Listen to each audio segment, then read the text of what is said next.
백악관도 경기 침체 위험이 있다라고 말을 했습니다. 어제 오죽했으면 기자가 일본에서 바이든에게 하드랜딩 경출학의 가능성이 있냐고 하니까 대답을 안 했어요. 그래서 백악관 참모들도 경기 침체 위험을 이제는 부정하지 않고 미국의 전방위로 이런 시각이 퍼져나가고 있습니다. 바이든의 경제 고문인 브라이언 디스 백악관 경제위원회 위원장도 CNN 인터뷰에서 경기 침체의 위험이 있다라고 인정을 했어요. 자, 그러면서도 다른 나라보다는 좀 낫다고 말을 했고 미국의 중소기업계도 경기 침체 가능성을 이제 받아들이고 있는 상황입니다. 그래서 미국의 600개의 중소기업을 대상으로 월드와이드사라는 곳에서 조사를 했어요. 그러니까 응답한 경영자의 57%가 내년에 경기가 굉장히 안 좋을 거다. 이렇게 지금 봤어요. 월가와 대기업에서도 지금 월스트리트 저널 조사에 따르면 미국 경제가 침체에 빠질 확률이 28%로 이렇게 늘어났고 이런 비관론이 11월 중간 선거에도 바이든에게 불리하게 작용하고 있다. 이렇게 이야기가 나왔습니다. 자, 오늘 아침에 충격적인 것은요. 지금 세계화 시대가 30년의 세계화 시대예요. 그러면 언제부터 30년이냐? 91년 소련이 무너지고 세계에서 공산주의 국가가 사실상 붕괴되어 버린 진영 대립이 끝난 이후에 활개를 쳤던 세계화 시대가 끝이 나고 있다고 다보스 포럼에서 언급을 했습니다. 자, 그래서 이 다보스 포럼이 주로 이유로 삼았던 것은 코로나나 러시아의 우크라이나 침공 등으로 공급망이 교란되면서 이 세계화 시대가 끝났다. 세계의 디커플링 우려가 커지고 있다. 지정학적 중요성이 부각되었다라고 말을 했는데요. 문제는 저런 다보스 포럼이라든지 몇 개의 그 모임들이 있죠. 미국과 유럽의 기득권층들이 끌고 가고 있는 이 소수의 엘리트들의 그 모임들이 여러 개가 있습니다. 그래서 그런 모임들이 음모론의 대상이 되기도 하는데 이런 이 다보스 포럼에서 세계화주의자, 글로벌리스트라고 부르는 사람, 그리고 더 나아가서 신자유주의자들 이런 사람들이 스스로 세계화 시대가 끝났다. 탈세계화가 주요 아젠다로 떠올랐어요. 전환점에 선 세계의 역사라는 그런 표현을 썼다고 합니다. 자, 골드만삭스 회장 조제 마누엘 바우즈는 미중 갈등이 팬데믹으로 더 심해진 와중에 러시아가 우크라이나를 침공해 버렸다.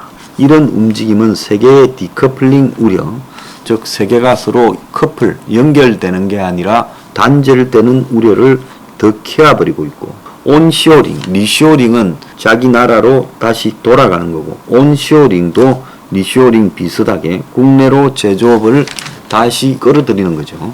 자, 이것이 지금 경향이 되었고 지역주의, 재국유화처럼 최근 출현한 경영 추세로 인해 세계화 속도가 매우 느려지고 있고 세계화와 국가주의, 보호주의, 국수주의 등이 갈등을 빚고 있어 누가 이길지 모르겠다는 거예요. 그래서 세계화가 국가주의나 국수주의와 대립하는 관계잖아요. 보호주의하고. 결국 이것이 이제 세계화의 시대가 끝이 나고 있다는 걸 글로벌리스트들이 비관적으로 바라보고 있다는 겁니다. 그래서 과거는 비용을 절감하기 위해서는 세계 어디든 쫓아가서 회사를 설립하고 공장을 설립한다라는 아웃소싱이 이제 공급망 자체가 불안해지면서 리스크가 되어서 이 지정학적 문제, 그것이 그 공급망 불안의 리스크의 핵심이 되어가고 있다는 거예요. 자, 기업들은 항상 소비자들이 제일 많은 데 가서 생산하고 그래서 지금 중국에 공장이 가고 미국에 가고 유럽에 가고 이렇게 했죠. 자, 그런데 이 지정학적 요인의 중요성, 그것이 베를린 장벽이 붕괴되고 동서냉전이 끝나서 공산주의가 붕괴되면서 지정학적 장애물은 이제 세계에 사라졌다.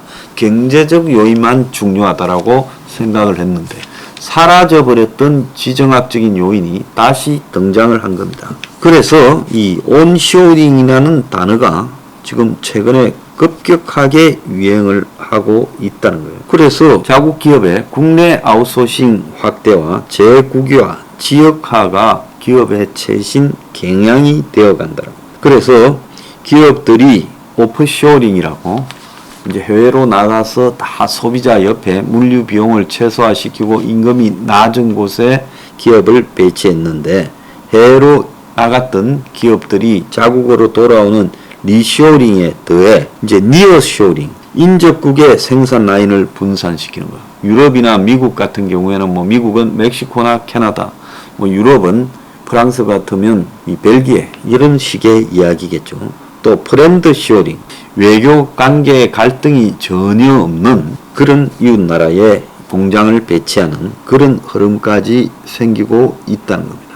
자, 세계는 지정학적인 위험, 뭐 제약 없는 무역 이런 것들을 언급했던 세계는 평평하다고 했던 이 토마스 프리드만입니까? 그런 사람의 이야기는 이제 끝이 났다는 거예요. 그래서 공급망의 병목 현상, 즉 이 물류가 제대로 가동이 안 되는 것, 전염병 유행, 전쟁 등으로 각국의 수출 규제가 지금 최근에 가중되었죠. 그래서 지금 모든 국가가 재수의 딜레마에 빠졌다고 파이낸셜 타임즈는 보도하고 있어요. 모든 국가가 수출을 계속하는 게 모두에게 이익이지만 홀로 수출 규제를 하지 않았다가 내수용 필수재가 부족해지는 위험을 감내할 국가는 없다는 겁니다. 자, 그래서 세계를 엄청 한 30년 지고 흔들었던 세계화, 그것은 바로 신자유주의와 연결되죠. 왜? 신자유주의가 모든 자본, 노동, 그리고 상품이 국경을 넘어 이동한다라는 거니까요. 자, 오늘 아침에 중앙일보 고영곤 칼럼에 보면 이번이 외환금융위기보다 무슨 이유라는 글을 쓰면서 외환위기는 신흥국만의 일시적인 위기인데 금융위기 땐 금리 인하로 지금 위기를 넘겼고 지금은 전 세계 위기로 금리도 전부가 올려야 되는 현상에다가 세계의 리더십 공백이 생겨버렸다.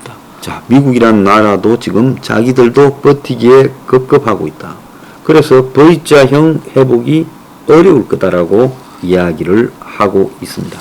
그러니까 우리가 외환위기나 2008년의 금융위기하고는 차원이 다른 세계적 차원의 위기가 오고 있다는 거예요. 세계적 차원의 인플레, 세계적 차원의 스태그플레이션, 그리고 세계적 차원의 금리 인상, 그리고 거품 붕괴가 동시에 오고 있다는 겁니다.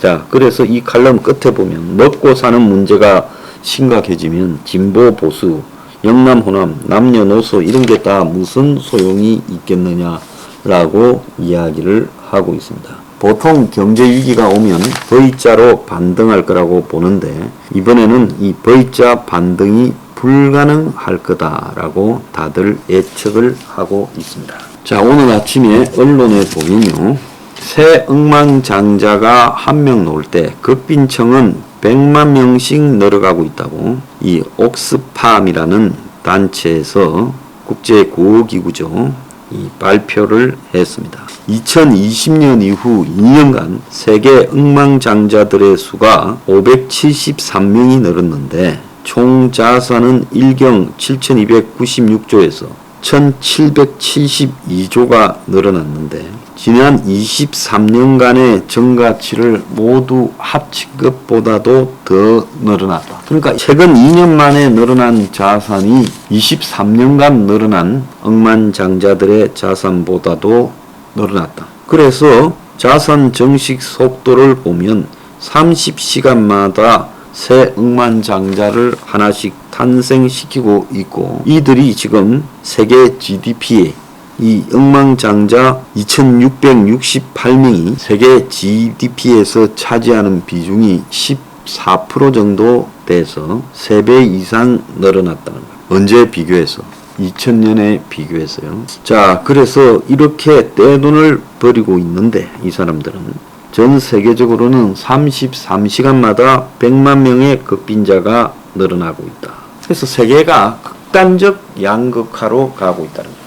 그래서 돈이 금융위기나 코로나 때문에 불리는데 그것이 전부 다 자산 가치가 완전히 거품처럼 늘어나는 것에 들어가고 있고 그 돈이 그래서 억만장자들 돈 많은 사람이 돈으로 돈을 버는 것을 더 강화시키고 있다. 근데 이 근본적인 틀은 기득권 카르텔이라는 데 입각해서 돈을 더 버는 것이 지속되고 있다는 겁니다. 자, 프랑스의 마크롱이 이번에 시급했죠. 떨어질 뻔 했지만은 결국 되지 않았습니까? 그래서 내가 좋아서 당신들이 날 찍은 게 아니란 걸 안다 이렇게 말을 하고 있습니다. 그렇게 지금 기득권 카르텔이 공고하기 때문에 그렇게 많은 사람들이 기득권의 앞잡이 마크롱을 반대도 프랑스에서 다시 재선이 되는. 자, 이 세상은요 이제 무너져가는 입구에 있는데 이 공고한 기득권들은 양보를 하지 않을 것이고 결국 벼락을 맞을 건데 그 벼락의 피해자들은 밑에서부터 가기 때문에 기득권은 이 벼락조차도 또 엄청난 떼돈을 벌 수 있는 기회라고 생각할지 모르겠습니다.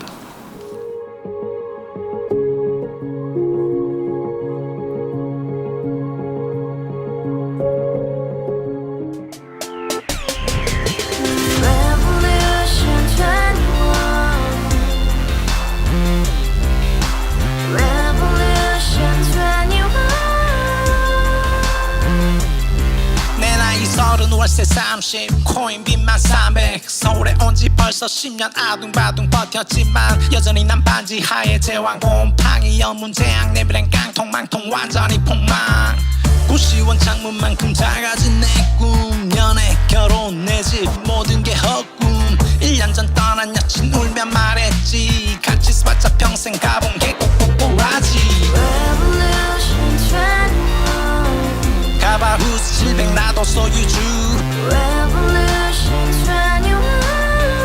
가바후스 700 나의 소유주 택시기사 우라부지 마트 캐셔 울어문니 우리 집안 다 털어봤자 후줄 그래 개선민 내 미래 거기서 팍 끝난 거지 팍더 이상 노력 따윈 괴물이 스펙 찾아서 말리 비오는 날 알바 잘려 맨날 학원 날 개쳐 빨려 밤비 내리는 양화대교 홀로 걷고 있을 때 현수막에 아로 새겨진 평당 700짜리 아파트 다같이 소리 질러 혁명 21 가바후스 700 나도 소유주 가바후스 700 나의 소유주 You and I, we live together in the house brand new day and your dream had just begun Revolution 21 only hope and happiness 너의 곁에 내가 영원히 지금까지 정치인들 입만 열면 찝찝찝 개소리 멍멍멍 쳐다 하면 뻥 잘난 부모 만나 잘난 학교 나오면 뭐 하나 우동살이 꽉 찬 대가리 깡통 소리 통통 저 푸른 초원위에 그림 같은 집을